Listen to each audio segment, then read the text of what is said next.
तो ध्यान दो सारे। सबसे पहले ये है गणित का क्लास 8 का एक मॉडल पेपर जो सेम आपको परीक्षा में मिलेगा।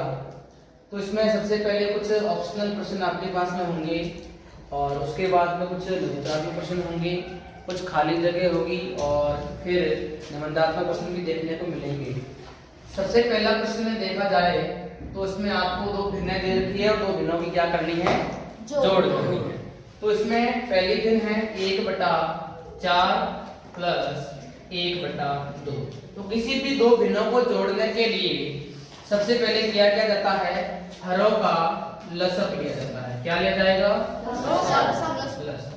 यहाँ आप देख पा रहे हो छोटी संख्या है, आराम से बता सकते हो कि 4 और 2 का लसक क्या होने वाला है, 4 ही होने वाला है।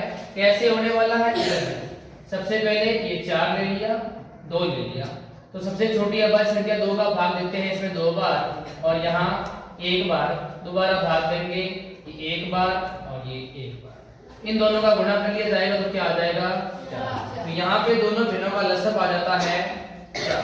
क्या आ गया, 4। अब पहले हर का भाग देंगे इस लसक के अंदर, तो 4 का भाग 4 में कितनी बार जाएगा, 1 बार जाएगा। ये भाग चला गया 1 बार। अब 1 का गुणा 1 से कर लिया, वापस 1 आ जाएगा। अभी दूसरे हर का भाग देंगे 4 के अंदर जाएगा 2 बार। कितनी बार जाएगा, 2 बार। 2 का गुणा वापस इस अंश से करेंगे, कितना आ जाएगा, 2। तो ये प्लस लिख दिया 2। इन दोनों को जोड़ा तो 3/4। ऑप्शन नंबर कौन सा राइट हो जाएगा, आ गया समझ में। अगला देखो दूसरा प्रश्न, यदि x + 6 बराबर क्या है, 21 है, तो x का मान क्या होगा। तो इसके लिए अपने को x का मान ज्ञात करना है। इसका मतलब इस x के साथ में जितने भी राशियां हैं उनका पक्षांतरण करना पड़ेगा। पक्षांतरण करने के बाद में इधर x को अकेला करना पड़ेगा, तब x का मान आ जाएगा। कैसे, ध्यान देना, x + 6 बराबर 21। x बराबर, अब 6 का क्या कर देंगे, पक्षांतरण कर देंगे। जैसे ही 6 का पक्षांतरण करेंगे तो इधर 6 किसका हो जाएगा, अब x बराबर 21 में से 6 गया, पीछे कितना बचेगा, ऑप्शन नंबर कौन सा राइट होगा। अब आगे देखा जाए तीसरा प्रश्न है, पूछा है सिंपल सा प्रश्न कि चतुर्भुज के चारों अंतःकोणों का योग कितना होता है। अब आप वैसे तो याद भी रख सकते हैं कि 360 होता है, लेकिन इसको अपन को पता है, सूत्र देखा था अपने, n-2 × 180, यानी यहाँ पे n क्या हो जाएगा, भुजाओं की संख्या। तो चतुर्भुज में भुजाओं की संख्या कितनी होती है, 4। तो 4 - 2 गुणा 180, 4 में से 2 गया 2 गुणा 180, 180 का गुणा 2 से करते कितना आता है, 360। अगला क्वेश्चन है, संख्या 121 का वर्गमूल पूछा है। तो ये छोटी संख्या ही है, तो आराम से आपको 1 से लेके 20 या 25 तक याद कर लेना, तो सीधे 121 का वर्गमूल क्या मिल जाएगा, 11। और याद करना है तो याद भी कर सकते हैं, किस विधि से, अभाज्य गुणनखंड विधि से। अब 121 के अंदर है क्या, पहले तो 2 का 3 का भाग ज्यादा दिख रहा है। 2 का भाग कब जाता है, जब इनका इकाई का कोई एक सम संख्या होनी चाहिए। 3 का भाग कब जाएगा, जब इनके अंकों के योग के अंदर 3 का भाग जाना चाहिए। तो इसमें देखो 1 और 2 3, 3 और 1 4, 4 में 3 का भाग नहीं जा रहा, इसका मतलब इसमें पूरी संख्या में भी 3 का भाग नहीं जाएगा। अगली अभाज्य संख्या 5 है, 5 का नियम होता है 0 और 5 इकाई में होना चाहिए, नहीं है, भाग नहीं जाएगा। उसके बाद में 6 का भाग से आपको जरूरत नहीं, क्योंकि 6 अभाज्य नहीं है। अगला 7वां का 7वां नहीं जाएगा। उसके बाद सीधी संख्या आती है 11, 11 का भाग चला जाएगा 11 बार, फिर वापस 11 में 1 बार। यहाँ इनका जोड़ा बन रहा है 11, तो इसका उत्तर कितना हो जाएगा, 11। ठीक है, आगे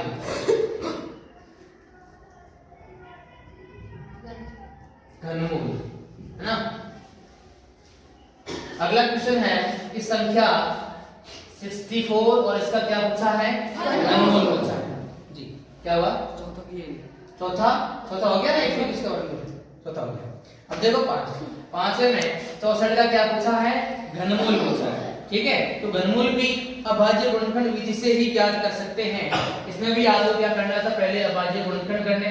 तो 64 में 64 के अंदर सबसे छोटी अभय संख्या 2 का भाग देंगे, कितना आ जाएगा 32, 2 का भाग देंगे 16, 2 का भाग देंगे 8, 2 का भाग देंगे 4, 2 का भाग देंगे 2 और 2 का भाग देंगे 1। यहाँ पे आपको दो, इसमें आपको क्या करना है, क्यूब ज्ञात करना है, घनमूल ज्ञात। तो कितने के जोड़े बनाने पड़ेंगे, 3। एक जोड़ा यहाँ बन जाएगा, एक जोड़ा यहाँ बन जाएगा। यहाँ से भी दो, यहाँ से भी दो, आपस में गुना किया, उत्तर आ जाएगा 5। पूछा क्या है वो ध्यान देना है। यदि आपको वर्गमूल का पूछा है तो कितने के जोड़े बनाओगे, 2।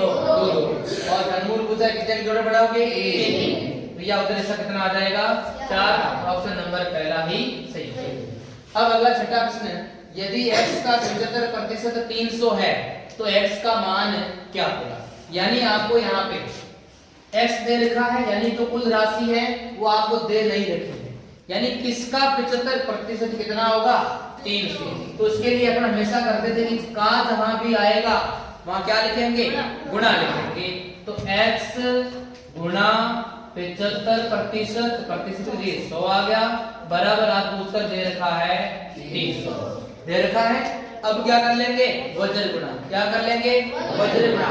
तो इधर x अकेला रख देंगे बराबर ये 300 गुणा, यहाँ 100 का हर में था, तो जब वज्र गुणा करेंगे तो ये कहाँ आ जाएगा, गुणा में, अंश में ऊपर, बटा ये 75 ऊपर गुणा में था, यहाँ का आ जाएगा भाग में है ये 75। अब 25 के पार्ट से काट लेंगे, ये 3 बार और ये 4 बार, और 3 के पार्ट से 300 कट जाएगा 100 बार, 100 का गुणा 4 से करेंगे तो कितना हो जाएगा 400। ऑप्शन नंबर बी क्या हो जाएगा, राइट हो जाएगा। ठीक है, ध्यान देना।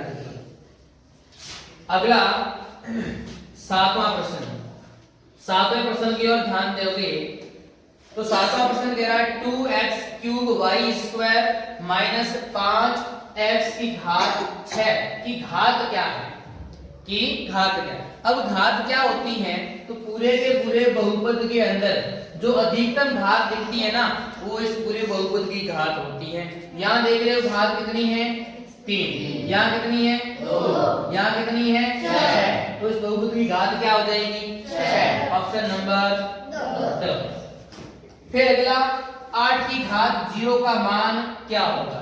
अब आपको ज्ञात होना चाहिए, मैंने एक घातांक नियम लिखवाया था, किसी भी संख्या की घात 0 हो तो इसका मान कितना होता है, 1 होता है। ऑप्शन नंबर बी आपका जो है राइट हो जाएगा। तो ये थे कुछ आपके ऑप्शन। ऑप्शन के बाद में अब आपके आ जाएंगे लघुत्तरात्मक प्रश्न। कैसे आ जाएंगे, लघुत्तरात्मक प्रश्न, अति लघुत्तरा, यानी कि बहुत छोटे छोटे प्रश्न जिनको एक या डेढ़ लाइन के अंदर पूरा किया जा सकता है, उन प्रश्नों को पहले हल करेंगे। यहाँ पहले कौन सा नियम कहा गया है आपको, वितरकता का नियम। कौन सा नियम है, वितरकता का। वितरकता का मतलब ही होता है खोलना। क्या होता है, खोलना। जैसे आपके पास में है 7/5 गुणा -3/12 प्लस 7/5 गुणा 5/12।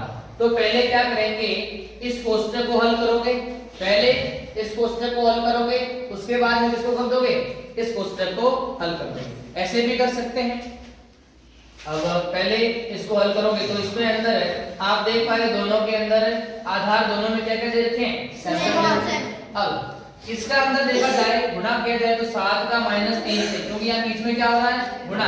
और गुणा हमेशा कैसे होता है, अंश का गुणा अंश के साथ में, हर का गुणा हर के साथ में। तो 7 दिए -21, 12 पंजे 60, फिर बीच में क्या आ गया प्लस, और यहाँ पे 7 पंजे 35 और 12 पंजे 60। अब आप देख पा रहे हो या -21/60 या +35/60, दोनों का आधार या हर दोनों का क्या है, समान है। और जब समान हर होता है तो लसक लेने की आवश्यकता नहीं होती है। समान जब हर होता है तो लसक लेने की आवश्यकता नहीं होती है, सीधा अंशों को जोड़ घटाव कर दिया जाता है और आंसर मिल जाता है। यहाँ देख रहे हो माइनस का 21 है और यहाँ प्लस का 35 है, ठीक है ना। तो ये बटे में तो 60 ही रहने वाला है, और यहाँ -21 + 35 अब एक संख्या प्लस की है, एक माइनस की, तो क्या करेंगे, बड़े में से छोटा घटाएंगे और चिन्ह वही रखेंगे जो बड़े के आगे होगा। तो 35 में से 21 गया, कितना रहेंगे, 14 बटे 60। क्या इसको किसी पार्ट से काट सकते हो, बिल्कुल काट सकते हैं। सबसे पहले छोटा पार्ट 2 से 7 बार और ये 2 से 30 बार, आंसर क्या मिल सकता है, 7 बटा 30। आ गया समझ में, ठीक है। अगला देखो,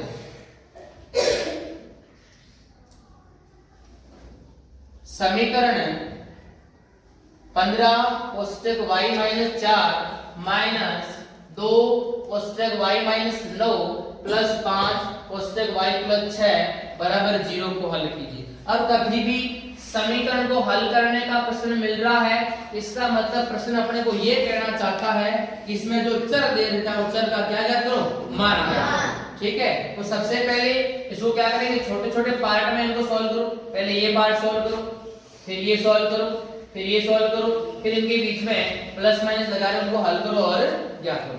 कैसे, पहले इस 15 का गुणा इस y माइनस 4 से करेंगे, ठीक है।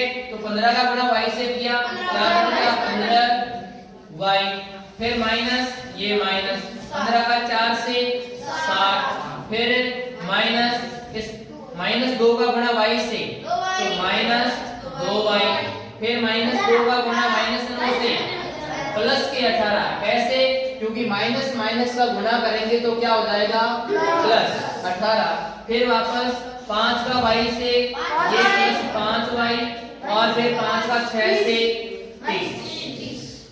कितनी बात समझ में किस किस को नहीं आई, सबको आ गई, ठीक है। और बराबर में क्या लिख रखा है, 0, ठीक है। अब इसके बाद में पहले आपको इन y वाले पदों को हल कर दो एक तरफ और ये संख्याएं सारी एक तरफ हल कर देते हैं, ठीक है। तो यहाँ पहले 15y और इधर है माइनस के 2y और यहाँ प्लस के 5। इधर ध्यान से देखोगे 15y और 5y को जोड़ा, कितने बन गए, 20y में से ये 2y घटा दिए, 18y। और इधर देखोगे संख्याओं में, इधर है माइनस के 60, इधर है प्लस के 30, तो माइनस के 60 में से प्लस के 30 जोड़ेंगे तो कितना रह जाएगा, माइनस के 30। माइनस के 30 में 18 जोड़ेंगे तो माइनस के नहीं, माइनस के 30 देखो ये है इधर, पहले देखो आराम से देखना, ये थे माइनस के 60 और फिर थे प्लस के 30 और है प्लस के 18। इन दोनों को हल करते तो कितना आ गया था, माइनस के 30, यहाँ वापस 18। यानी एक संख्या माइनस की है, एक संख्या प्लस की है, तो बड़ी में छोटी बनती है माइनस के 12। तो 18y इधर था और ये माइनस के 12 और बराबर ये पहले 0 था, अभी भी 0 पड़ा है। अब देखो आगे क्या करना है, कुल मिला के आपको चर का मान ज्ञात करना है ना। तो चर का मान ज्ञात करने के लिए इस 12 का क्या करना पड़ेगा, पक्षांतर करना पड़ेगा। तो इधर तो रह जाएगा 18y और ये 12 कहाँ आ जाएगा, दाईं ओर। अब y बराबर 12 बटे 18 किसके पार्ट से कट रहे हैं, 6 के पार्ट से कट रहे हैं, 6 के पार्ट से 2 बार और ये 3 बार। कुल मिला के y का मान कितना आ गया, 2 बटा 3। समझ में आया क्या, पक्का आ गया, ठीक है। आगे देखो 11वां प्रश्न। अब इसके अंदर क्या ज्ञात करना है, प्रत्येक एक घन का इकाई का अंक ज्ञात करना है। तो मैंने कल जैसे भी क्लास में बताया था हॉस्टल के टाइम। अब पहला है 8888। इसके अंदर क्या करना है, जब इसका घन ज्ञात करेंगे, आपने अभी तक वर्ग का पढ़ा था, जब इसका घन का क्यूब ज्ञात करेंगे यानी संख्या का क्यूब ज्ञात करेंगे तो उसका इकाई का अंक क्या रहने वाला है। जब अपन क्या करते थे, वर्ग में करते थे ना, जब वर्ग में करते थे जैसे कि आपको एक सारणी बताई थी कि 1 का जब वर्ग करेंगे तो क्या आ रहा है, 1 आ रहा है। इसी तरह 9 का वर्ग करते तो क्या आ रहा है, 81 आता है। इसके अंदर भी इकाई का अंक क्या है, 1। ये कहां से आया, आपने 9 का गुणा 2 बार कर लिया, 81 और इकाई का मिल गया।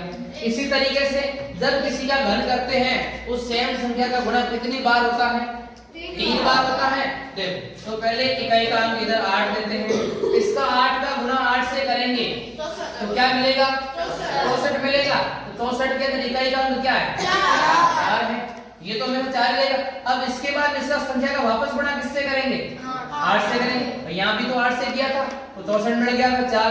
वापस इसका गुणा 8 से करेंगे तो 8 चौके 32। तो 32 पे ये क्या मिल जाएगा? एक अंक 2।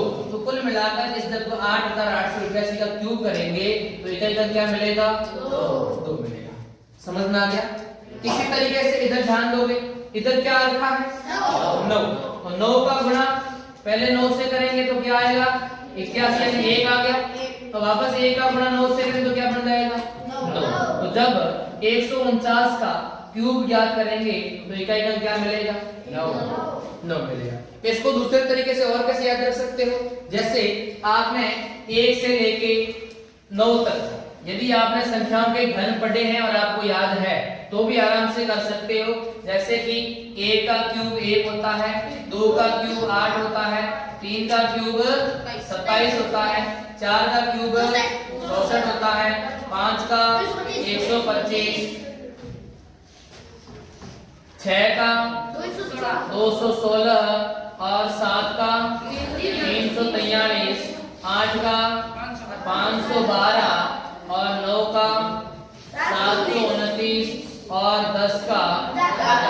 अब आप देखो इसमें देखो आराम से 1 का क्यूब है, इकाई का क्या 1 ही है, 2 में 8 है, 3 का जब क्यूब करते इकाई कितना आता है? 7 मतलब 7 आता है इकाई का। तो अब कितनी भी बड़ी संख्या हो कितनी बड़ी संख्या हो उसमें इकाई का क्या लिखा हुआ होगा? यदि 7 होगा तो उसके क्यूब में इकाई का कितनी बड़ी संख्या हो जिसका इकाई कितना हो? 3 हो तो उसका जब क्यूब करेंगे तो इकाई का क्या आएगा? 7। इधर 4 है यानी किसी भी संख्या के इकाई का अंक 4 है और उसका जब क्यूब करेंगे तो उसमें क्या आएगा? 4 आएगा। जब 5 होगा तो 6 होगा तो जब 7 आएगा तो 3 आएगा, 8 होगा तो 2। अभी क्या था आपने? कितना आया था? 2। और जब 9 होगा तो 9। अभी क्या था? तो आप इससे भी याद रख सकते हैं। ठीक है, आगे बढ़िए। अगला 12वां प्रश्न, 25 विद्यार्थियों में से 72% विद्यार्थी गणित में अच्छे हैं।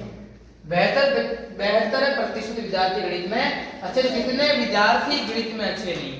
देखो ये प्रश्न दो प्रकार से पूछ सकता है। यदि आपको प्रतिशत में ही पूछता है किसमें कि कितने प्रतिशत विद्यार्थी अच्छे नहीं हैं तो भाई देखो इधर ये कितने अच्छे हैं? 72 अच्छे हैं। और हमेशा हर कोई चीज 100% होती है। कितनी होती है? 100%। तो 100 में से 72 नहीं है तो पीछे कितने बच गए? 28। ठीक है, 28 अच्छे नहीं होंगे। लेकिन आपको यहाँ पे पूछ रहा है कि कितने विद्यार्थी, यानी कि विद्यार्थियों की क्या पूछ रहा है? संख्या पूछ रहा है। तो पहले इनकी संख्या की तो पता करनी पड़ेगी, है ना? अब देखो कुल विद्यार्थी कितने? 25 हैं। तो पहले 25 का ये ज्ञात करो कि 25 के कितने विद्यार्थी जो है वो गणित में अच्छे हैं। तो गणित में अच्छे विद्यार्थी, गणित में अच्छे कितने हैं? 72% हैं।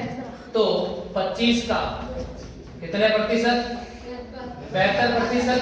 तो 25 इंटू 72 बटा 100।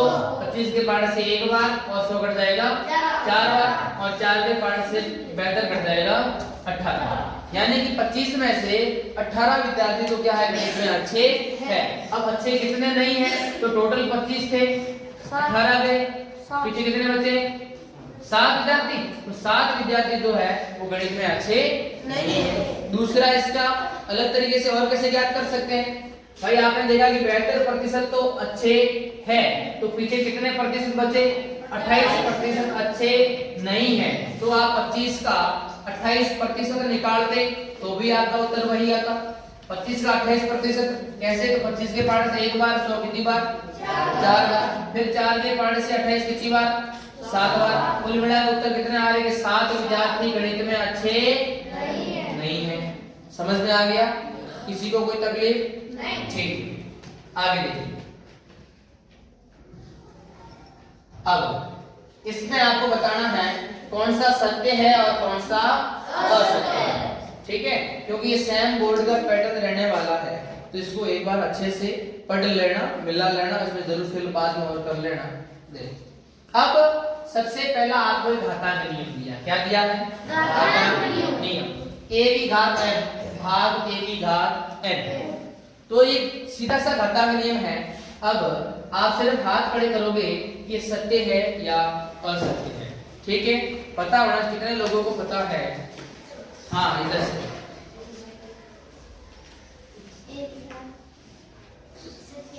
सत्य है जसवंत, सत्य है। हाँ सत्य है, बिल्कुल ये सत्य है। सेम का सेम एक नियम पढ़ा था, घातांक नियम, कि दोनों के आधार समान हैं। आधार समान है, घातें अलग अलग हैं, और वो यदि भाग के अंतर्गत है वो होगा उसमें a की घात m माइनस n हो जाएगा।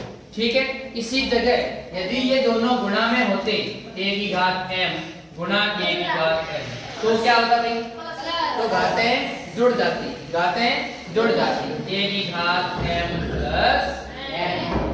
हम दूसरे पूछा है कि इकाई सैकड़ा, हजार, 10,000, लाख, 10 लाख, करोड़, 1 करोड़ 52 लाख 40,000 का मानक रूप 1.524 गुणा 10 की घात 6 होगा या नहीं होगा।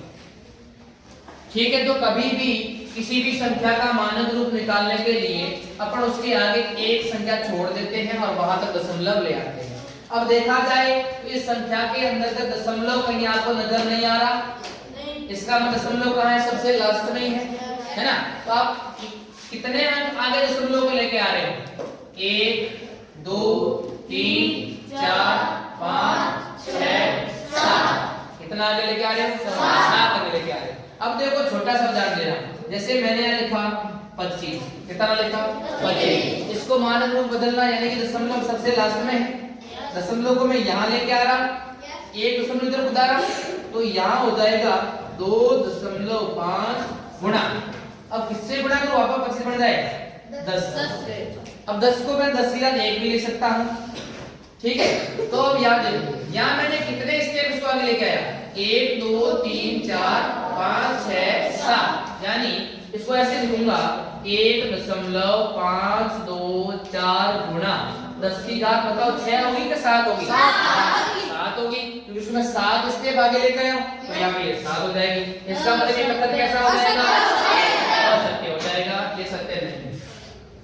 अगला देखिए, 5 की घात m भाग 5 की घात माइनस 3 बराबर 5 की घात 5, और ये कह रहा है कि m बराबर 2 के लिए सत्य है। चलो भाई ट्राई करते हैं। ये कह रहा है कि यहाँ पे क्या करूं, जो m है ना वहां पे यदि हम 2 रखें, m इधर क्या रखें? 2 रखें, तो इसके उत्तर में ये 5 घात 5 आएगा। चलो भाई देखते हैं, इधर जाते हैं। तो पहले मैं क्या करता हूँ, 5 की घात, ये m की जगह मैंने कितना लिख दिया? 2, फिर भाग 5 की घात लिख दिया माइनस के 3। अब आपको पता है, अभी अभी नियम पढ़ा है ये वाला, a की घात m भाग a की घात n, तो होता क्या है? a की घात m माइनस n होता है, तो यहाँ पे 2 और माइनस, फिर ये इसका माइनस 3। अब देखो यहाँ पे आपको आराम से देखना है, ये माइनस तो कौन सा है? सूत्र का माइनस है, ये किसका है? सूत्र का, और ये माइनस किसका है? ये संख्या का माइनस है। तो 5 की घात 2 माइनस माइनस क्या हो जाएंगे? प्लस, 2 और 3 5, तो 5 की घात 5 बिल्कुल सही आ रहा है, इसका मतलब कैसा है? सत्य है। आगे देखिए, अगला है 4.5 गुणा 10 की घात 3 का सामान्य रूप क्या होगा? 4,500 होगा। ठीक है, बता सकते हैं सही है या गलत है? पीछे, हाँ असत्य है। असत्य है तो क्यों है? कारण भी होना चाहिए। हाँ विक्रम, नहीं, हाँ बब्लू, सत्य। सत्य है।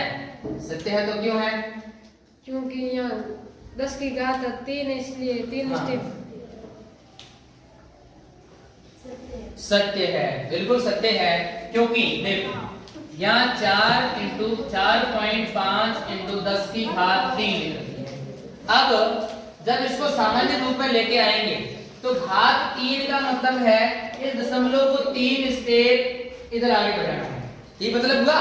तो देखो 4 और देखो अब इसके बाद ये 5 ले ली, एक स्टेप यहाँ लेकर आया, यहाँ आ गया। अब मेरे को 2 और लेके जाना, तो संख्या है नहीं मेरे पास में, तो मैं क्या लगा दूंगा 0। अब देखो यहाँ से पहले यहाँ था, अब 1 2 3 आ गया यहाँ पे, कुल मिला के संख्या कितनी बढ़ गई वापस से 4500। कथन क्या हो जाएगा, सत्य हो जाएगा। समझ में आ गया? ठीक है, आगे चलते हैं। अब आपको भरनी है खाली जगह, ऑप्शन आपको दे रखे हैं, ठीक है। हाँ। सभी बहुभुजों के बाह्य कोणों का योग। अब तो ये तो भाई बहुत आसान है, फिक्स है। किसी भी बहुभुज का बाह्य पद होता है, उसका जो बाह्य जो कोण होते हैं उनका योग कितना होता है। दो ऑप्शन है, 180 या 360। इधर से रघुवीर बताइए। 360 होता है। 360 के पक्ष में पढ़ना भाई, ऐसा नहीं है कि सर ये तो है ही नहीं, आज यात्रा का पड़ेगा। हाँ बिल्कुल ठीक है भाई। किसी भी बहुभुज के बाह्य कोणों का जो योग होता है वो कितना होता है, 360 होता है। 360 बिल्कुल इसका राइट आंसर है। अब किसी समबाहु में कम से कम कितने डिग्री का कोण संभव है। किसी भी समबहुभुज के अंदर कम से कम हाथ रखना चाहिए, ठीक है। किसी भी समबहुभुज के अंदर कम से कम कितने डिग्री का कोण संभव है, कौन बताएगा इधर से। हाँ आप बताओगे 60 डिग्री का। अब ये कोई बता सकता है ये क्यों संभव है? हाँ आप बताइए। समबाहुभुज का प्रत्येक कोण 60 डिग्री का होता है। नहीं, किसका मतलब सबसे छोटा बहुभुज कौन सा होगा? त्रिभुज होगा। अब देखो तो इसमें ये 60 क्यों हुआ, क्योंकि कम से कम 3 भुजाओं के बगैर कोई एक बहुभुज नहीं बन सकता, है ना। कम से कम आपको एक बहुभुज को बनाने के लिए 3 भुजाएं तो चाहिए। ये लो 3 भुजाएं। अब यदि ये सब बहुभुज है, सब बहुभुज है, तो इसमें सभी कोण भी क्या होंगे, बराबर होंगे। और आप सब जानते हैं कि त्रिभुज के तीनों कोणों का योग कितना होता है, 180 डिग्री होता है। और क्यों होता है वो भी पता है, ठीक है। अब इसमें तीनों कोण समान है, तो किसका भाग दे देंगे, एक का दे देंगे। आंसर कितना आ जाएगा, 60 डिग्री। तो कम से कम कितना संभव है, 60 डिग्री। इसका विपरीत एक प्रश्न और पूछ ले कि कम से कम समबाहुभुज के सबसे बड़ा कितना कोण संभव है, बाहर जो इसके बहिर्भाग में सबसे बड़ा कितने डिग्री का कोण संभव है। हाँ बाह्य कोण, सबसे बड़ा बाह्य कोण कितने डिग्री का संभव है। हाँ बताइए आगे से। 120 का, क्योंकि ये 60 है तो उसका विपरीत कितना हो जाएगा, 120। क्योंकि अपन देखो यहाँ पे ये एक रेखा बनने वाले कोणों का योग 180 होता है। ये कोण 60 का है तो ये कितना हो जाएगा, 120। अधिकतम जो बाह्य कोण वो 120 का हो सकता है, और अंतर कोण जो सबसे मिनिमम है ये 60 का हो सकता है। अब वापस आगे ध्यान दीजिएगा, अगली आकृति आपको दे रखी है। इस आकृति में आपको x का मान पूछा है। आप देख पा रहे हो ये एक प्रकार की क्या है, समांतर चतुर्भुज है। कैसा है, समांतर चतुर्भुज। ये समांतर चतुर्भुज है और समांतर चतुर्भुज के गुण आपको याद होने चाहिए, ठीक है। समांतर चतुर्भुज कहता है कि इसके जो आसन कोण हैं, आसन कोणों का योग कितना होता है, 180 डिग्री होता है। चलिए आसन कोणों का योग 180 है, तो इधर ये 100 तो इधर पड़ा है और x एक उधर पड़ा है। इन दोनों को जोड़ेंगे तो कितना हो जाएगा, 180 डिग्री। अब x का मान ज्ञात करने के लिए 100 का क्या कर देंगे, पक्षांतर। तो 180 में से ये 100 चला गया तो x का मान कितना आ गया, 80 डिग्री आ गया। ये देखो 80, ठीक है, हो गया क्लियर। अब देखो अगला है समपंचभुज के प्रत्येक बाह्य कोण का मान कितना होगा। किसी भी समपंचभुज के प्रत्येक बाह्य कोण का मान कितना होगा। तो आपने अभी अभी पढ़ा था, क्या पढ़ा था कि किसी भी बहुभुज के बाह्य कोणों का जो योग है वो होता है 360। अब ये डिपेंड करता है कितनी भुजाएं हैं, 3 है तो 3 का भाग देंगे, 4 है तो 4 का, 5 भुजाएं जिसका भाग देंगे 5 का। जब 5 का भाग देंगे तो पहले गलत आएगा भाग 7 बार 35, 1 से 10 और 2 बार कितनी डिग्री का आ गया 72 डिग्री का इसमें आ गया। हो गया ये वाला, ठीक है। अब प्रश्न संख्या 15 देखिए।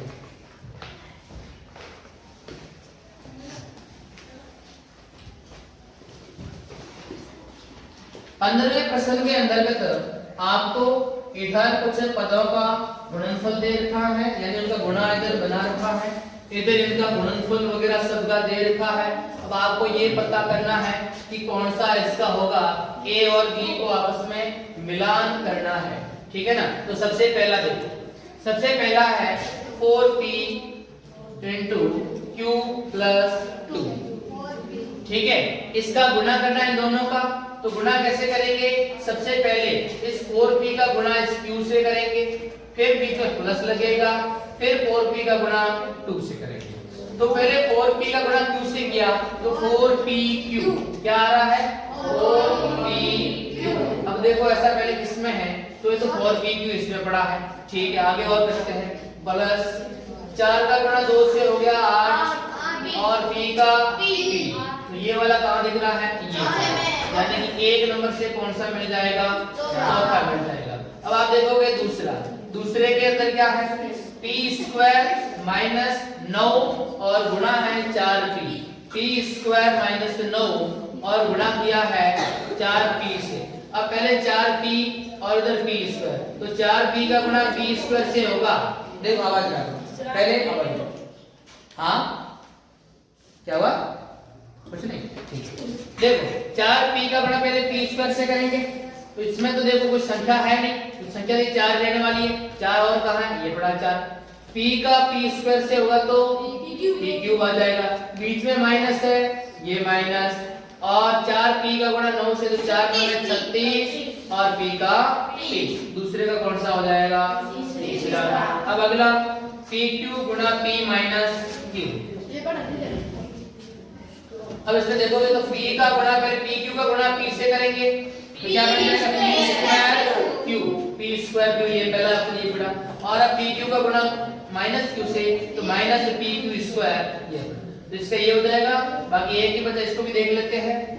पहले 7p² q गुणा p से कर रहे हैं, तो पहले 7 का जो संख्या है तो 7 की तो 7 रहने वाली है, p² है और इधर p है, तो p की यहाँ कितनी हो जाएगी 3, और इधर फिर है q², या p² है और यहाँ पे,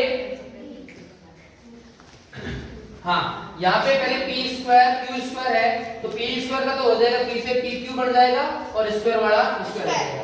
अब अगला गुणा करेंगे प्लस q से, तो वापस से 7 का तो 7 रहेगा, p² का इधर p² रहेगा, और q² है और इधर q है, तो q² का इस q से होगा तो बन जाएगा q, ठीक है। तो ये भी इसका हो जाएगा। अब इसके बाद में कुछ प्रश्न अपने को प्रायिकता से संबंधित दिए हुए हैं। 16वां प्रश्न, जब एक पासे को फेंका जाता है, जब एक पासे को फेंका जाता है तो घटना से प्राप्त होने वाले परिणामों को लिखिए। इसमें सिर्फ क्या लिख रहे हैं अपने को, परिणाम लिख रहे हैं, प्रायिकता लिखनी नहीं है, सिर्फ इसका क्या लिखा है, परिणाम, ठीक है। तो सबसे पहले आपको एक अभाज्य संख्या प्राप्त करनी, कैसी करनी है, अभाज्य संख्या। तो देखो एक पासा होता है, पासे के ऊपर 1 से लेके 6 तक गिनती लिखी होती है नहीं होती है, लूडो खेले वो भी, ये अच्छी बात है। तो लूडो के अंदर खेलते हो तो जैसे ही एक बटन दबाते हो तो 1 से लेके 6 तक के बीच में वो आपको एक संख्या देता है, तो वही ये पासा है, इसके अंदर 1 से 6 तक गिनती होती। लेकिन आप खेलते हो तो आपको इस खेल के बारे में जानकारी भी होनी चाहिए। एक अभाज्य संख्या, अभाज्य संख्या कौन कौन सी होती है, 2 अभाज्य है, 3 अभाज्य है और 5 अभाज्य है। तो इसके परिणाम, पहले के परिणाम हो गए 2, 3, 5। अगला एक अभाज्य संख्या नहीं होनी चाहिए, प्रश्न को ध्यान से पढ़ना, एक अभाज्य संख्या नहीं होनी चाहिए। अब देखो ये नहीं सर, एक तो न भाज्य है न अभाज्य, वो वाला रूल यार लागू मत करना। इसने पूछा है अभाज्य नहीं होनी चाहिए, अभाज्य नहीं होनी चाहिए, बाकी जो होगी वो सब चलेगी। ठीक है भाई, ये अभाज्य है, इसको नहीं गिनेंगे, 3 को नहीं गिनेंगे, 5 को नहीं गिनेंगे। इसके अलावा कौन सी बच गई पीछे? 1 बच गई, 4 6 हो गई। ठीक है, 5 से बड़ी एक संख्या 6 और 6 से बड़ी संख्या नहीं होनी चाहिए। देखो 6 से बड़ी नहीं होनी चाहिए, 6 हो सकती है, समझ गए? 6 से बड़ी संख्या नहीं होनी चाहिए। इसका मतलब सारी की सारी जो संख्या आएगी, इसने ऐसा कब बोला कि 6 को मत लो, है ना? इसने कहा, आपको बोला है कि 6 से बड़ी संख्या नहीं, इसका मतलब 6 तक तो आ सकती है। इस 1 से लेके 6 तक सारी संख्याएं इसके अंदर आएगी, है ना? ऐसे कहता ना कि 6 से छोटी बोलता तो अलग थी, ठीक है, लेकिन 6 से बड़ी संख्या नहीं का बोला है, 6 से बड़ी नहीं होनी चाहिए, तो बाकी सारी संख्या इसके अंदर आएगी। 6 की जगह 5 होगा। 6 की जगह 5 होगा, कोई दिक्कत नहीं है। किसमें? दूसरे एक अभाज्य संख्या नहीं है, चौथे नीचे इसमें डी यहाँ पे नहीं ये लो डी, 6 की जगह 5 होगा। 5 होना यहाँ पे, कोई दिक्कत नहीं। इसके अनुसार तो ये है। अब यदि 5 आ जाता तो कोई दिक्कत नहीं है, अपने 1 से लेके 5 तक ले लेते, ठीक है, ठीक है ना? अब लेकिन यहाँ पे इसने 6 दिया, आपने को जानबूझ के दे दिया, हो सकता नहीं किताब से अलग भी दे सकता है ना। तो यदि 6 देगा तो आप ऐसे नहीं कि आप 1 से 5 ही करोगे, किताब में 5 आ रहा है 5 करेंगे, नहीं, किताब में 6 है, आपको सिर्फ समझना है, रटना नहीं है। 6 आ गया मतलब आपको 6 के हिसाब से करना है। आगे समझ में? ठीक है, आगे देखिए। अब आगे हैं लघुत्तरात्मक प्रश्न, जिनके उत्तर आपको कुछ 5-7 लाइन में देने होंगे, इसके अंदर हो जाएगा आराम से। 4 अंकों की सबसे बड़ी संख्या बताइए जो पूर्ण वर्ग हो।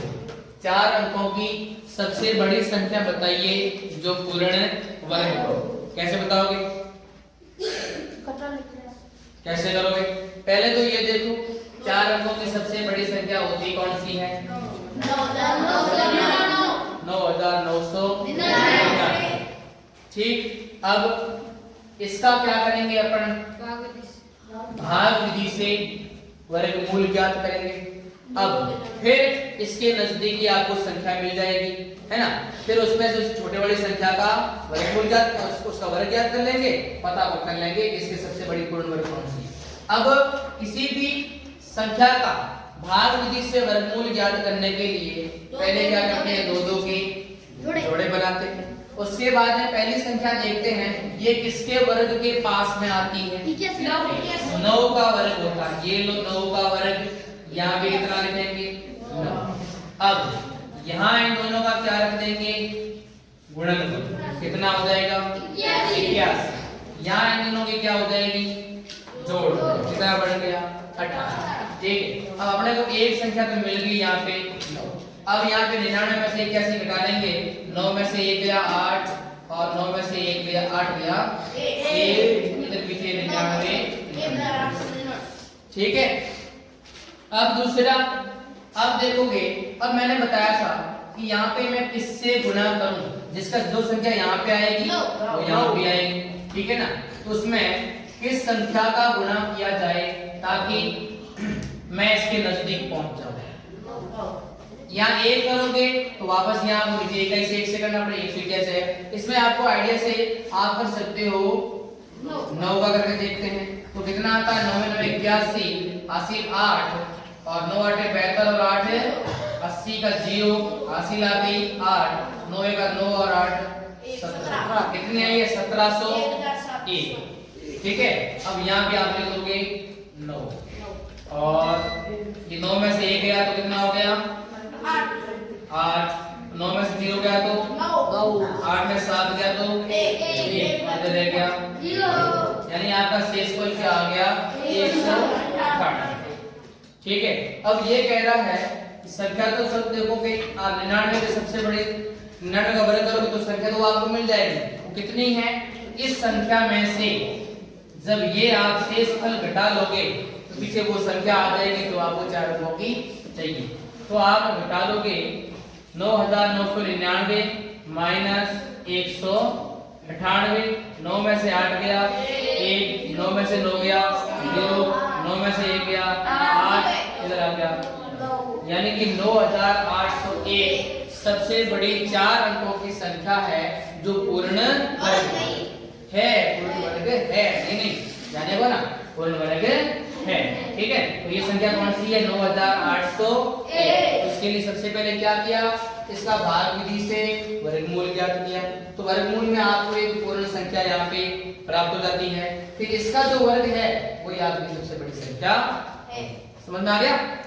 ठीक है, आगे बढ़ते। एक समबाहुभुज की कितनी भुजाएं होगी यदि एक बाह्य कोण की माप 24 डिग्री हो? देखो इसके अंदर आपको भुजाओं की संख्या पूछी है।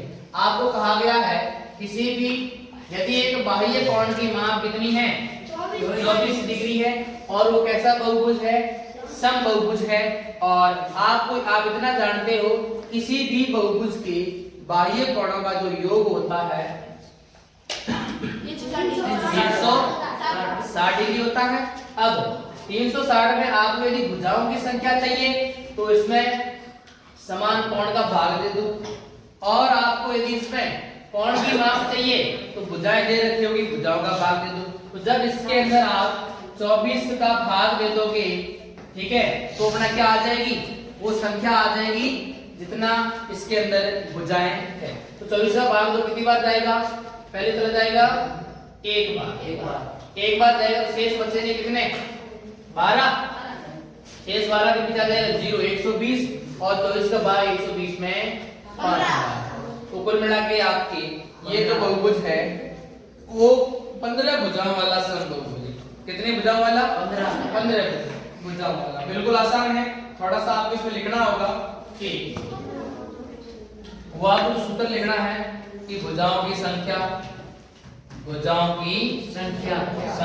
तो कैसे ज्ञात करते हैं? क्योंकि 360 बटा बाह्य कोण की माप, फिर 360 और बाह्य कोण की माप 24 डिग्री बराबर 15।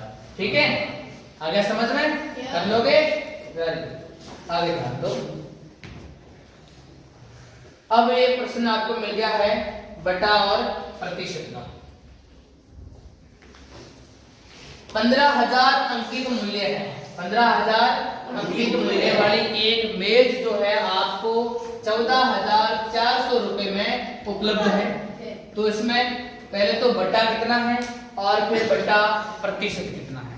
ठीक है, अब देखो बटा का मतलब होता है छूट। क्या होता है? छूट। आप बाजार जाते हो, कोई एक वस्तु खरीदते हो तो ऐसा तो नहीं है जैसा दुकानदार ने बोला कि ये 100 रुपए की है, आप फटाक से जेब से 100 रुपए निकाले और दे दिए। नहीं, क्योंकि वो दुकानदार मजदूरी कर रहा है तो कुछ आपको एक्स्ट्रा बताएगा। फिर आप उसे भाव करते हो, आप बोलते हो 50 दूंगा, वो कहे नहीं 50 नहीं 80। आपके ले ले भाई 60 ले लो, वो कहे 70। चलो ठीक है, कर लेते हैं। यहाँ जाके आपका सौदा जो तय होता है, इसका मतलब आपने यहाँ इसको 30 रुपए क्या दिए? कम दिए। 30 रुपए कम दिए, तो ये क्या हो जाएगा? बट्टा। इसको अपनी लोकल बोलते हैं छूट। क्या बोलते हैं? छूट और बट्टा दोनों एक ही चीज है। तो यहाँ पे ये होता है अंकित मूल्य। क्या होता है? अंकित मूल्य। ठीक है, और आपने वो ली चीज 70 रुपए में, ये दुकानदार के लिए हो गया विक्रय मूल्य। क्या हो गया? विक्रय मूल्य। ठीक है, तो जब अंकित मूल्य और विक्रय मूल्य का अंतर निकालते हैं तो वो आता है बटा। क्या आता है? बटा। ठीक है, तो यहाँ पे अंकित मूल्य 15,000 था और आपको मिला है 14,400 के अंतर्गत।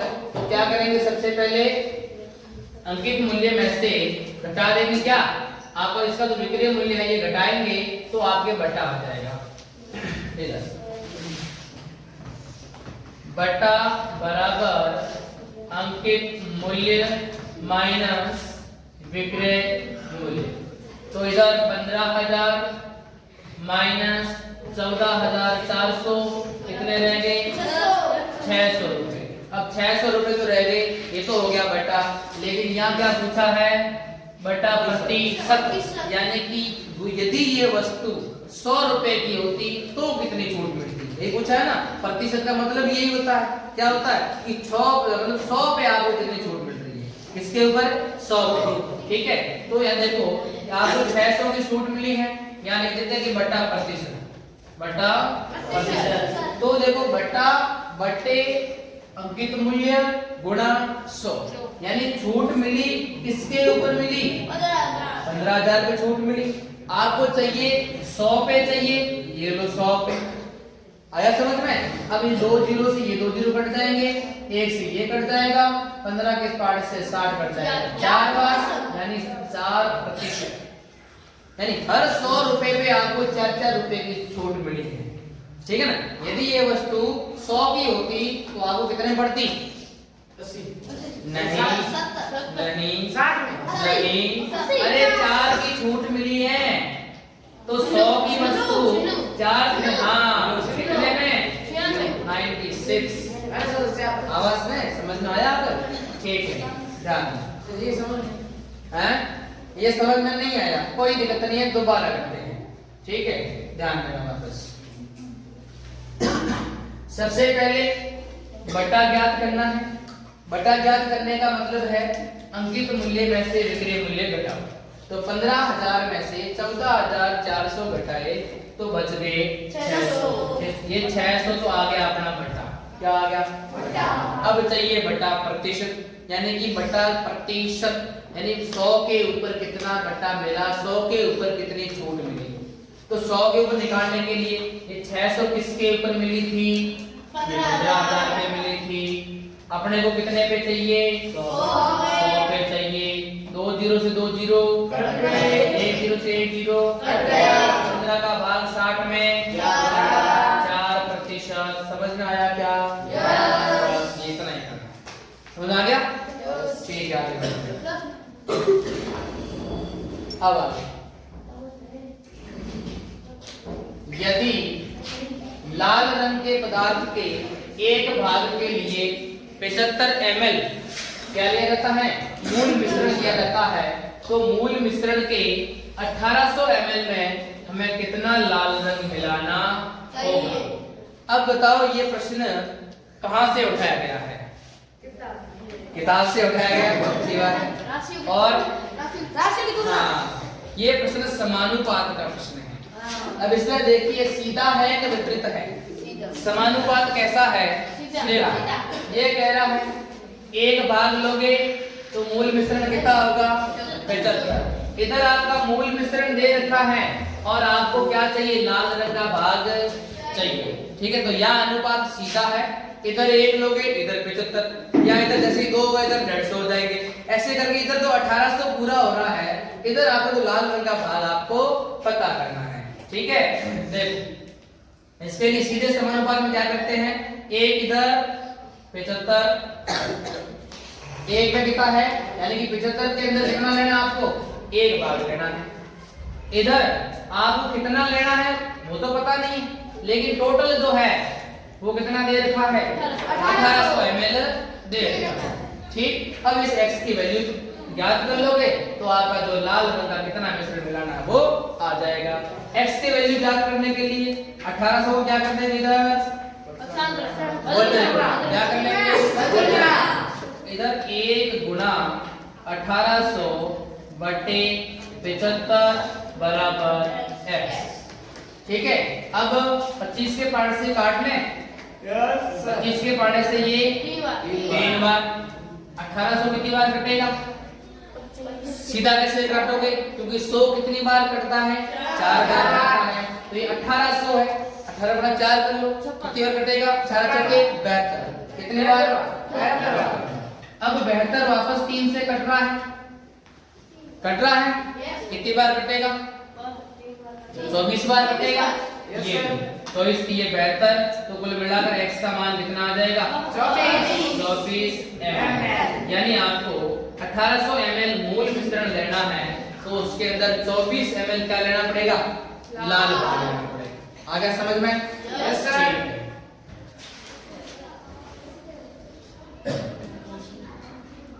अब यहाँ पे समीकरण 3x बराबर 2x प्लस 18 को हल कीजिए और अपने उत्तर की जांच की। तो समीकरण को हल करने के लिए मैंने पहले ही बोला था, जब भी हल करने का आएगा आपको x की वैल्यू पता करनी है। तो देखो इसमें चर एक तरफ कर देंगे, अचर एक तरफ कर देंगे। तो पहले 3x और इस 2x के क्या कर लेंगे, किसका हो जाएगा, माइनस का, बराबर क्या रह जाएगा, 3x में से 2x गया, क्या बचा, x बराबर कितना आ गया, अब और क्या करना है, उत्तर की जांच करनी है। तो जहां जहां x आएगा वहां वहां क्या रखेंगे, 18। यहाँ से शुरू करते हैं, 3 गुना ये 18 बराबर 2 गुना 18 प्लस 18 की ये 54, कितने होते हैं, 54 बराबर 18 दुए प्लस इन दोनों को जोड़ो कितना आएगा, 54 बराबर, यानी आप उत्तर की जांच भी होगी। इसका मतलब ये जो आपने किया वो बिल्कुल भी सही था। आगे देखिए,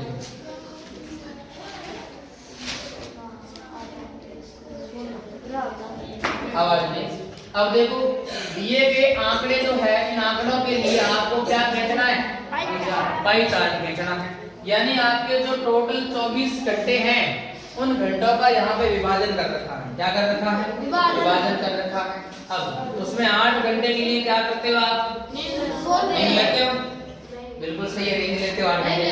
इसके बाद में स्कूल कितने घंटे जाते हो, 6 घंटे में 4, खेल में 4 और अन्य में 2 घंटे। ठीक है, अब कोई दिक्कत नहीं है, सही है या गलत है, ध्यान दें। 8 और 6 14 और 4 18 और 4 22 और 2 24, यानी पूरे के पूरे घंटों का विभाजन दे रखा है। अब कोई भी आपको एक पाई चार्ट बनाने के लिए एक वृत्ताकार आकृति बनानी पड़ती है, ठीक है, हो सकता है थोड़ा सा अंडाकार बना, लेकिन वर्तमान करना, ठीक है। अब देखो क्या है, अब इसके लिए इसमें कैसे दर्शाएंगे, ऐसे तो नहीं है इधर 8 अलग अपने हिसाब से कर लो, नहीं चलेगा। अब अपने को ज्ञात करने के लिए इसमें आपको आंतरिक कोण का मान ज्ञात करना होगा। क्या करना होगा, आंतरिक कोण का मान ज्ञात करना होगा। अब देखिए टोटल ये कितने का है, तो एक बिंदु के चारों ओर बनने वाला कोण कितने का होता है, 360 डिग्री का होता है। अब आपको देखना है कि जो सोना का हिस्सा जब सोते हैं, ये हिस्सा कितना है सोने वाला, 24 में से कितने हिस्से हैं, 8 हिस्से क्या करते हैं अपन, सोते हैं। तो गुणा किससे कर लेंगे, 360। जैसे 360 से गुणा करेंगे तो आपका क्या होगा, एक कोण आ जाएगा, उस कोण के बराबर अपने से बढ़ा देंगे। ये तो हो गया अपने सोने का। देखो 8 के पाने से 24 कितने बार, 3 बार, 3 के पाने से 360 120, यानी 120 डिग्री का कोण इस पे बढ़ाएंगे, वो अपने सोने के लिए होगा। ठीक, अब इसके बाद में क्या करते हैं, स्कूल वाला काम सही नहीं है ना, 6/24 गुणा 360, 6 के पाने से 24 कितनी बार, 4 के पाने से 360 कितनी बार जाएगा, 90 डिग्री, यह बढ़ जाएगा। ठीक है, फिर आता है गृहकार्य 4/24, इधर 360, 6 बार और ये कट जाएगा 60 डिग्री का। उसके बाद में खेल के लिए कितने हैं, 4 है, तो खेल में भी सेम कितना, 60 डिग्री का। अन्य में कितने, 2 घंटे हैं, तो 2/2 12 बार और यहाँ हो जाएगा 30। तो सबसे पहले आपको क्या करना है, चंदे से बिल्कुल माप के बनाना है, ठीक है, 120। अब देखो यहाँ ऐसे करेंगे बिल्कुल 90, तो पहले ऐसे करो, आप 90 का बना लो। इसका पता नहीं है, थोड़ा नीचे रख दो तो नहीं 120 हैं, थोड़ा नीचे रख दो 120 का हो देखो ये कितने का हो जाएगा, 90 का, यानी कि ये स्कूल वाला पार्ट हो गया। गया। अब आपको चाहिए सोने के लिए, तो यहाँ तक करेंगे तो 2 90, 90 से 100 110 120, यहाँ तक करीब करीब दिया था, तो ये कौन कितने का अंदर हो जाएगा, सोने का 120 और यहाँ पे आप क्या कर रहे हो 8 घंटे की नींद ले रहे हो यहाँ पे अच्छे से। हाँ अरे सोना गोल्ड नहीं है स्लीपिंग, ठीक है। आगे देखो, इसके बाद में 60 डिग्री में क्या किया, 60 डिग्री में क्या किया आपने, गृह कार्य किया, ठीक है ना।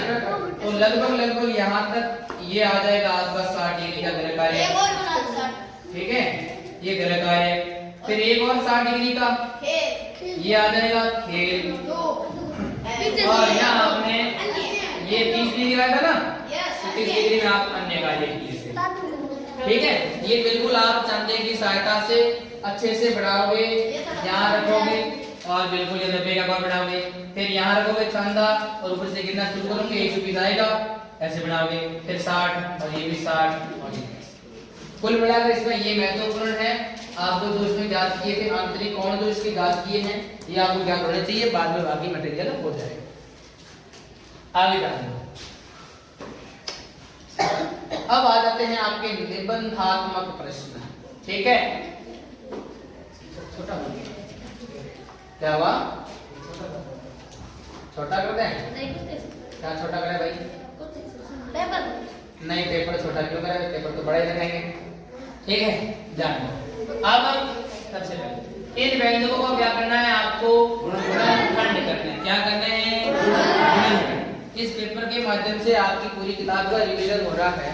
अब देखो गुणनखंड प्रश्नावली 12, इधर पहला 7x माइनस 7x माइनस 82। अब इनके गुणनखंड करने के लिए अपन क्या करते हैं, कॉमन लेते हैं। क्या करते हैं, कॉमन। अब इनमें दोनों में क्या कॉमन आ रहा है, 7 कॉमन आ रहा है क्या, यस। कैसे कॉमन आ रहा है सर, इसको तो ले सकते हैं 7 गुणा x माइनस, इसको ले सकते हैं 7 गुणा 6। क्या ले सकते हैं, 7 गुणा 6। तो इधर तो 7 कॉमन आ गया, तो क्या बच गया, x। क्या बच गया, बच गया, ध्यान दो, ठीक है। इधर x बच गया, इधर क्या बच जाएगा, माइनस के 6। क्या बच जाएगा, माइनस के 7 और इधर x माइनस 6। ये कुल मिला के इसके दो क्या हो गए, गुणनखंड। इनका वापस गुणा करोगे तो क्या बन जाएगी, ये संख्या ऊपर वाली बन जाएगी ना। आगे अब देखो अगला दूसरा 6p माइनस 12q। अब देखो इसके अंदर, इसमें तो सर हो रहा है क्या, 6 गुणा p माइनस, इसके अंदर हो रहा है 6 गुणा 2 और 1 q। इस तरह ये लोग गुणा लगा दो शांति के लिए, ठीक है। इधर देखो क्या कॉमन आ रहा है, 6 कॉमन आ रहा है, ये 6 अंदर क्या बच रहा है, p माइनस, यहाँ क्या बच गया, 2 और q। हो गए गुणनखंड, आ गया समझ में, ठीक है, क्लीन किया ना। अगला देखो तीसरा 7a² प्लस 14a। तो 7a² के अंदर क्या क्या है, 7 है, a है, तीसरा a है, प्लस 14a के अंदर 7 है, 2 है, a है, ठीक है। अब क्या कॉमन आ रहा है, 7 और a, इधर भी 7 और a, तो 7a कॉमन आ गया, अंदर बच गया इधर a, इधर बच गया 2, ये उससे गुणनखंड हो गए, ठीक। अगला minus 16z plus 20z cube, यानी इसके अंदर देखो 16 के अंदर 4 भी है, दोबारा 4 है, z भी है, इधर प्लस 20 के अंदर 4 है, 5 है, z 3 बार है ना। अब देखोगे कॉमन क्या आ रहा है, अरे चलो यहाँ से आवाज देखो, यहाँ कॉमन क्या है, मेन तो माइनस की एक 4 है और एक z है। क्या कॉमन आ रहा है, 4 और z। यहाँ भी देखोगे तो 4 और z, ठीक है। जब 4z कॉमन ले लेंगे, यहाँ अंदर क्या बचेगा, माइनस के 4। क्या बचेगा, माइनस के 4। इधर देखोगे प्लस एक तो बच रहा है 5 और z कितने बच रहे हैं, 2z बच रहे हैं, तो 5z²। आगे दोनों के गुणनखंड समझ में आ गया, ठीक। ये डिग्री। अब अगला है इसका अथवा में दे रखा है। अब ये कितने नंबर का है? पूरा 8 नंबर का है। हर एक जो है 2-2 नंबर के अंदर डिवाइड किया हुआ है। आसान है, कुछ करोगे तो नंबर बहुत अच्छे मिलेंगे। अब देखो, निम्नलिखित व्यंजकों के गुणनफल कीजिए और निर्देश अनुसार भाग कीजिए। इनमें से कोई एक करना होगा आपको, ठीक है। अब सबसे पहला 28, ये x की घात 1 लिखी है ना इसने, यस या कुछ और है? एक, चलो एक समझते हैं। और भाग 56x। अब 1 लिखो ना लिखो कोई फर्क पड़ेगा? नहीं फर्क पड़ेगा। तो 28x ये भाग 56x। x से x तो कट जाएगा। 28 के पहाड़े से 56 कितनी बार? 2 बार। तो ये रह गया ऊपर 1/2 हो गया भाग। ठीक है, क्या हुआ? 4 है। चलिए फिर 4 है तो 4 के हिसाब से करना पड़ेगा भाई। अब 28 x की घात 4 है और यहाँ पे है 56x। यहाँ घात कितनी है? 1 है और यहाँ घात कितनी थी?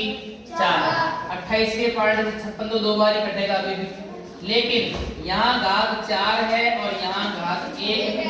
थोड़ी देर पहले पढ़ा था a की घात m भाग a की घात n आधार समान रहता है, घातें घट जाती है। 4 में से 1 घट जाएगी, कितनी रहेगी? 3। तो ऊपर रह जाएगी x की घात 3 और बटे में ये 2 रह जाएगा। हो गया सॉल्यूशन? कर लोगे? ठीक है। अगला देखिए दूसरा, माइनस के 36 y घात 3 भाग 9y स्क्वायर। 9 से 36 कितनी बार कटेगा? 4 बार कटेगा, ठीक है। माइनस के 4, यहाँ y क्यूब है और यहाँ y स्क्वायर है, तो क्यूब में से स्क्वायर गया, ओनली y बचेगा। ये लो भाई -4y हो गया। अब ये देखो आराम से 66p2 स्क्वायर r क्यूब भाग देना है 11 क्यूब r स्क्वायर। 11 से 66 कितनी बार? 1 क्यूब है, यहाँ घात कट जाएगी यानी पीछे एक घात बचेगी और एक घात और सेम क्यू रह जाएगा। यहाँ 2 है और यहाँ 3 है, यहाँ भी पीछे 1 बच जाएगी, ठीक है। तो क्या बचा? 6 p q r। आ गया समझ में? ठीक है। अगला देखिए 34 x cube y cube z cube भाग 51 x y square z cube. अब यहाँ देखोगे तो z क्यूब से z क्यूब कट जाएगा, यहाँ स्क्वायर है तो क्यूब कट जाएगा, पीछे 1 घात बच जाएगी। यहाँ x की घात 1 है और 1 है तो यहाँ पे कट के कितनी रह जाएगी? 2। ये फोकस से नहीं पता है ना, उसी नियम से a की घात m भाग a की घात n पहाड़े से, ठीक है। और ये 17 के पहाड़े से 2 बार, ये 17 के पहाड़े से 3 बार। इधर बच गया 2/3 और इधर बच जाएगा x स्क्वायर और 1 बच जाएगा y और z तो पहले ही कट चुका है। आ गया समझ में कैसे भाग दिया? पक्का समझ में आ गया? ठीक है। अब देखो ये एक खोखले बेलन, देखो हैं? चकला बेलन नहीं है, ये खोखला बेलन है। ध्यान दें, एक खोखले बेलन का वक्र पृष्ठीय क्षेत्रफल 4224 सेंटीमीटर स्क्वायर है। इसे इसकी ऊंचाई के अनुदिश काटकर 33 सेंटीमीटर चौड़ाई की एक आयताकार चादर बनाई जाती है। आयताकार चादर का परिमाप ज्ञात कीजिए, ठीक है। चलिए करते हैं भाई, काटा काटी करते हैं। थोड़ा सा इसको छोटा करें, छोटा भी होगा नहीं तो ऊपर ले लेते हैं ना। अब खोखला बेलन है, खोखला है ना। हाँ, अंदर लकड़ी नहीं। अब खोखला बना। ये होता है बेलन। उदाहरण के लिए आपके खेतों में जो पाइप होते हैं उस पाइप का बीच में छोटा टुकड़ा ले लो, पूरा पाइप ही ले लो, किस आकार का है, बेलन के आकार का है। अब आपको थोड़ा समझना है, देखो इसका पृष्ठीय क्षेत्रफल दे रखा है, क्या दे रखा है, पृष्ठीय क्षेत्रफल। अब खोखला है तो संपूर्ण पृष्ठ तो आएगा नहीं, क्योंकि संपूर्ण पृष्ठ होता तो ऊपर इसका खोखला नहीं होता। इसका ये वाला पार्ट खुला है और ये वाला पार्ट भी खुला हुआ है। अब आपको क्या करना है, इसको बीच में से यहाँ से काटना है। आराम समझो कि ये गोला है, इसको इधर वाले भाग से मैं काट देता हूँ। तो जैसे ही मैं इसको यहाँ से काट दूंगा, किस आकृति में, जैसे इसको खोलेंगे ऐसे, तो जैसे इसको खोलेंगे तो कुल मिलाकर ये ऐसे एक आयत का रूप ले लेगा। हाँ, घर जाके ट्राई कर सकते हैं, ठीक है। फिर थोड़ा मम्मी से सावधान रहना, वरना फिर पिटाई हो सकती है, ठीक है। तो आपने क्या किया, बेलन को काटा, काट के अरे मम्मी की वजह से खोखली थोड़ी है, मतलब ठोस है। आपको कोई एक पाइप का टुकड़ा लेना है, ठीक है। अब आपने इसको खोल दिया तो ये क्या हो जाएगा, इस लंबाई में और चौड़ाई में क्या हो जाएगा, विभक्त हो जाएगा, ठीक है। पहले तो क्या था, इसका ऊपर का हिस्सा गोल था, यहाँ भी गोल था। जैसे ही आपने एक तरह से काटा, इसको ओपन किया तो ये इस रूप में आ जाएगा, ठीक। अब लेकिन इसका वो क्षेत्रफल और इसका क्षेत्रफल तो समान रहने वाला है, समान रहेगा नहीं रहेगा, इतनी बात तो समझ में है, ठीक है। अब यहाँ देखोगे इसके अनुदिश आपको 33 सेंटीमीटर चौड़ाई की एक आयताकार चादर बना जाएगी, यानी इसकी जो चौड़ाई है वो कितनी है, 33 सेंटीमीटर है। ये देखो 33 सेंटीमीटर ये चौड़ाई होगी, ठीक है। चौड़ाई कितनी होगी, 33 सेंटीमीटर। लंबाई अपने को पता नहीं है, लेकिन अपने को क्षेत्रफल पता है, ये पता। क्षेत्रफल तो इसको मैं भले काट पीट के कुछ भी बढ़ाऊं, पूरा सामान यूज हो रहा है, मतलब इसका क्षेत्रफल क्या रहेगा, हमेशा समान रहेगा, ठीक है। तो इस आयताकार शीट बन गई, इस आयताकार शीट का जो क्षेत्रफल है वो तो सेम रहने वाला है, कितना, 4224। अब आयत का क्षेत्रफल क्या होता है, लंबाई गुना चौड़ाई होता है, ठीक है भाई, ये लंबाई गुना चौड़ाई। अब लंबाई चौड़ाई का मान ये पड़ा 4224, चौड़ाई का मान आपको पता है 33, तो लंबाई गुना 33 बराबर 4224, ठीक है। अब आपको लंबाई का मान चाहिए, क्योंकि आपको ज्ञात करने का बोला है परिमाप, और परिमाप के लिए चौड़ाई और लंबाई दोनों आवश्यक हैं। तो लंबाई ज्ञात करने के लिए अब देखो, लंबाई बराबर 4224, ये 33 का क्या दे देंगे, भाग दे देंगे, तो 11 के पाड़े से ये कट जाएगी 3 बार, और ये 11 के पाड़े से कट जाएगा, पहले 3 बार ही कटेगा 33, और फिर कितना शेष बच रहा है, 9 और फिर 2 आ जाएंगे 92, 11 8 88, फिर 4 शेष 44, 4 384 भाग 3। अब देखेंगे 384 में 3 का भाग दोबारा जाएगा, ठीक है, और इधर बचे 3 है, 3 का पाड़े से ये कट जाएगा, पहले 1 बार फिर 2 बार, 2 से 24 8 बार, यानी कि 128। तो लंबाई आपकी कितनी आ गई, 128।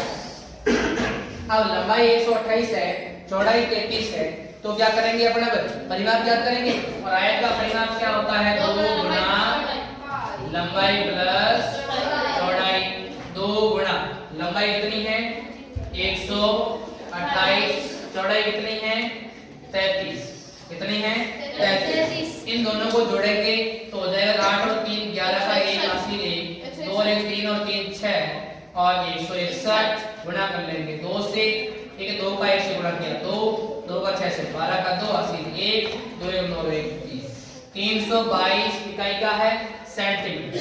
322 सेंटीमीटर इस आयत का क्या हो जाएगा, परिमाप हो जाएगा। समझ में आ गया, ठीक है। तो सबसे पहले क्या करना है, इसको जैसे ही काटेंगे तो ये क्या बन जाएगा, आयताकार टुकड़ा। ये आपको बात समझ में आनी चाहिए। अब आयत का टुकड़ा जैसे ही बन जाएगा तो आयताकार चादर का जो है आपको चौड़ाई क्या कर रखी है, दे रखी है आपको लंबाई ज्ञात करनी है। वो कैसे ज्ञात होगी? क्षेत्रफल दे रखा है तो लंबाई चौड़ाई के बराबर क्षेत्रफल हो जाएगा। फिर अपन क्या करेंगे, इस चौड़ाई का कर देंगे इसकी वजन गुणा में कर देंगे भाग, तो आपकी लंबाई आ जाएगी 128। 128 आने के बाद में परिमाप का आयत का सूत्र लगा देंगे और फिर 2 गुना लंबाई गुणा चौड़ाई हल कर लेंगे और परिमाप ज्ञात हो जाएगा। सारी बात समझ में आ गई? ठीक है, आगे देखिए। अगला एक प्रश्न है, एक समलंब का क्षेत्रफल का जो खेद है, कहती है एक समलंब का क्षेत्रफल दे रखा है 34 सेंटीमीटर स्क्वायर और ऊंचाई दे रखी है 4 सेंटीमीटर स्क्वायर। यदि समांतर भुजाओं में से एक भुजा जो है वो 10 सेंटीमीटर लंबाई की है तो दूसरी समांतर भुजा की लंबाई ज्ञात कीजिए। अब पहले तो आकृति कैसी है? समलंब। कैसी आकृति है? क्यों? जसवंती लास्ट प्रश्न है, इसके बाद लास्ट प्रश्न है। एक तो दूसरे 5-10 मिनट और, ठीक है। अब देखो, एक प्रश्न और है उसी के बाद। ये देखो समलंब, जल्दी समझ लो, टाइम फिर हो गया है। ये समलंब है। अब समलंब का क्षेत्रफल 34 सेंटीमीटर स्क्वायर दिया हुआ है, ऊंचाई 4 सेंटीमीटर दी हुई है। अब देखो सीधा सा फॉर्मूला लगाना है। समलंब के क्षेत्रफल का सूत्र कौन बता देगा? समलंब के क्षेत्रफल का सूत्र कौन बता देगा? हाँ बताओ। 1/2 इंटू समांतर भुजाओं का योग गुणा ऊंचाई। Very good. 1/2 समलंब का क्षेत्रफल, तो ये होता है 1/2 गुणा समांतर भुजाओं का योग, इसे पर लिखते हैं, गुणा ऊंचाई है। ठीक है। अब देखो क्षेत्रफल आपको क्या कर रखा है? दे रखा है, ये देखो क्षेत्रफल 1/2। एक समांतर भुजा की लंबाई दे रखी है, कितनी दे रखी है? 10 सेंटीमीटर। अब दूसरी पता नहीं है, छोड़ो। ऊंचाई कितनी दे रखी है? 4। 2 के 5 से 4 कितना कट जाएगा? 2 बार। अब 2 ये इसके बट्टे में आ जाएगा तो इधर हो जाएंगे 17 बराबर 10 प्लस b, और b का भाग जो है इस b को इधर रख देंगे और 10 को क्या कर देंगे? पक्षांतर। तो 17 में से 10 गया, b का मान कितना आ जाएगा? 7 हो जाएगा। तो ये पूछा है, लंबाई ज्ञात करनी थी, याद कर लिया आपने, समझ में आ गया? ठीक है, सिंपल सा सूत्र है। अब देखो इसके बाद देखना है लास्ट एक और है, वो है ग्राफ। ठीक है, ग्राफ चलिए ध्यान दीजिए इसमें।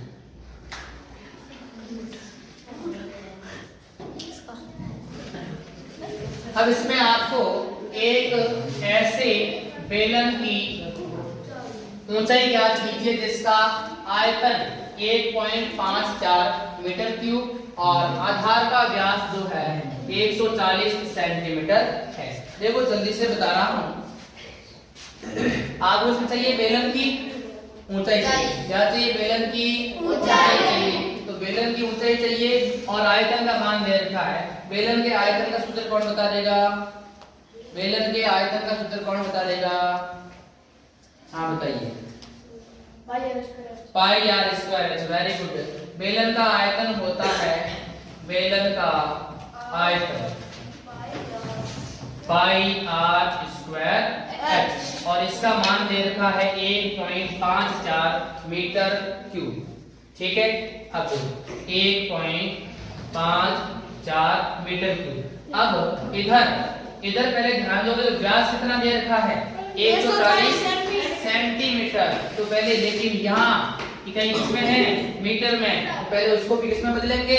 मीटर में बदलेंगे। तो देखो व्यास दे रखा है 140, तो बताओ त्रिज्या कितनी होगी? कितनी होगी? जल्दी बताओ रे। हाँ 70 सेंटीमीटर। मेरे को किसमें बदलना है? मीटर में। क्या करूंगा? किसका भाग दूंगा? 100 का भाग दूंगा। तो 70/100 बराबर 0 कट जाएगा तो 0.7 मीटर। 0.7 मीटर। ठीक है। अब पाई का मान 22/7, आर का मान त्रिज्या आ गई 0.7, ये लो 0.7 गुना 0.7, h ऊंचाई कितनी दे रखी है? ऊंचाई ज्ञात करनी है, ये लो h। इन सब का इधर वजन गुणा कर दो, h का मान है आ जाएगा। कैसे? 1.54 गुणा ये 7 ऊपर आ जाएगा, ये 22 नीचे आ जाएगा, 0.7 0.7 इतने रहा और बराबर में क्या है h। यहां से जैसे ही 1.2 दशमलव कितने हैं 2 दशमलव, इधर भी कितने हैं 2 दशमलव। ऐसे आप दशमलव से दशमलव हटा सकते हो, इधर 2 दशमलव हट गए, इधर भी 2 दशमलव हट जाएंगे। 7 से 7 कट गया, 22 साते कितने होते हैं 22 साते कितने होते हैं 154 होता है नहीं होता है। तो ये कट जाएगा 22 के पाड़े 7 154 होता है, ऊपर 154 बचा हुआ है तो पूरा का पूरा कट जाएगा। इधर रह जाएगा 1 मीटर और बराबर है इधर h ऊंचाई जो है आपकी 1 मीटर बोलो या क्या बोल देते हैं 100 सेंटीमीटर। इनमें से जो कोई लिखोगे वो सही है, ठीक है। अब जान लो, अब देखो ये है ग्राफ, क्या है ग्राफ।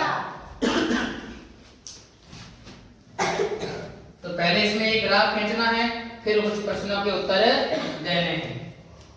निम्नलिखित सारणी किसी अवस्था में रोगी का प्रतिदिन लिया गया तापमान दर्शाती है। तापमान कैसा है 9 बजे प्रातः 35.5 डिग्री था, फिर आपके 10 बजे 36 डिग्री, 11 बजे 39, 12 बजे 38.5, 1 बजे 37, 2 बजे 37 और 3 बजे 37। इनका आपको क्या खींचना है एक आलेख खींचना। क्या खींचना है आलेख। आलेख खींचने के लिए आपको क्या चाहिए एक तो ग्राफ पेपर हुआ है आपके पास में। अब इसमें क्या क्या दर्शाओगे x अक्ष दर्शाओगे, इधर आप y अक्ष दर्शाओगे, यहाँ 0 लिखोगे यानी ये मूल बिंदु हो गया, ठीक है। अब इसके बाद में आप एक तरफ ले लोगे समय, ये ले लेते हैं इधर समय, इधर क्या ले लेंगे तापमान ले लेंगे, ठीक है डिग्री सेल्सियस में। किसमें लेंगे डिग्री सेल्सियस के अंदर। अब देखो तापमान लेते समय अपन को ये पैमाना लेते हैं। अब देखो पैमाना कैसा लेना, वैसा पैमाना जिसके अंदर लगभग सारे आ जाए।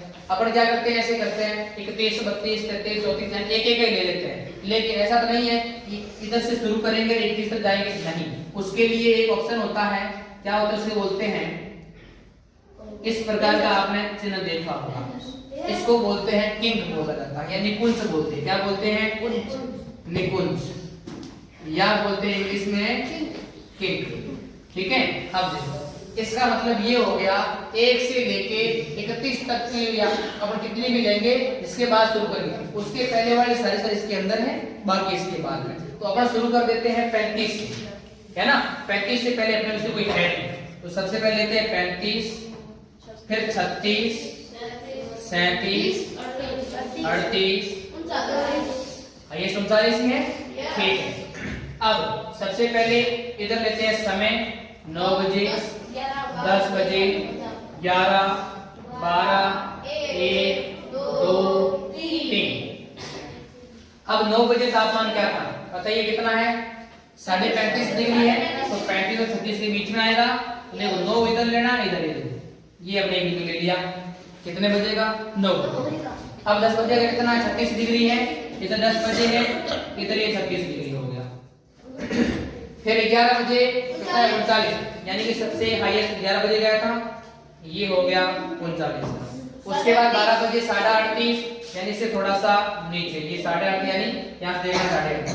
उसके बाद में 37, तो वापस 1 बजे क्या आ गया था 37 डिग्री पे आ गया था, फिर 2 बजे भी 37 डिग्री था और 3 बजे वापस 37.5 है, थोड़ा सा इससे।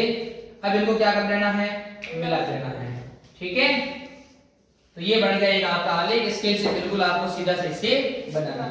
अब इसके प्रश्न उत्तर दे रहे हैं। रोगी का तापमान 1 बजे क्या था बताओ, 1 बजे क्या था, इधर से चेक करोगे कितना था 37 डिग्री सेल्सियस था, कितना था तो 37 डिग्री सेल्सियस। रोगी का तापमान 38.5 डिग्री कब था, आप देखो यहाँ से 12 से यहाँ पे, इधर से यहाँ पे कितना था 38.5 डिग्री। तो कुल मिला कितना कितने बजे हो जाएगा 12 बजे दोपहर 12 बजे यहाँ से लिख सकते सीधा ही। इस पूरे अंतराल में रोगी का तापमान 2 बार एक समान था। ये समय क्या क्या थे 1 बजे से 2 बजे, 1:30 बजे दोपहर रोगी का तापमान क्या था। इस निष्कर्ष पर आप कैसे पहुंचे, देखो क्या पूछ रहा है 1:30 बजे, 1:30 पे, तो 1 बजे से लेकर 2 बजे तक तापमान स्थिर था। क्या था? स्थिर था। कितना था? 37 डिग्री। यानी 1 से भले अब 1 बजे देखो या 1:10 पे देखो या 1:30 बजे देखो या 1:40 पे देखो, कभी देखो इसका तापमान कितना था? 37। तो 1:30 बजे इसका तापमान क्या था?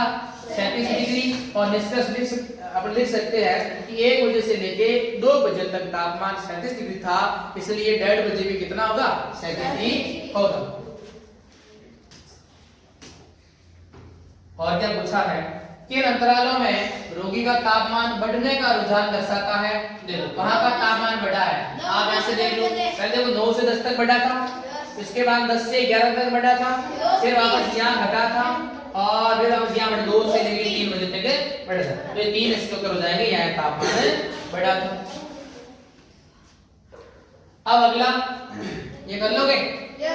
देखो इसमें भी क्या करना है? एक पैमाने का प्रयोग करना है और निम्न तालिका में दी गई राशि को आलेख पे दर्शाना है। देखो आलेख दर्शाना है मतलब आपके पास में क्या है? देखो ये पिछला प्रश्न था ना, पिछले प्रश्न में आपने क्या नहीं लिखा? पैमाना नहीं लिखा। क्या नहीं लिखा? पैमाना। तो पैमाना क्या लिखना? अपने यहाँ क्या एक्सेस बनाया था, तो पैमाने में लिखेंगे 1 सेंटीमीटर 1 इकाई बराबर कितने डिग्री लेते? 1 डिग्री सेल्सियस। या जितना अंतर लेते उतना पैमाना लिख लो। वैसे बता दूंगा अभी। यहाँ पे क्या एक तरफ तो है सेबों की संख्या और एक तरफ है उनका मूल्य। ठीक है, इधर जाते हैं। सीधा समझ लो।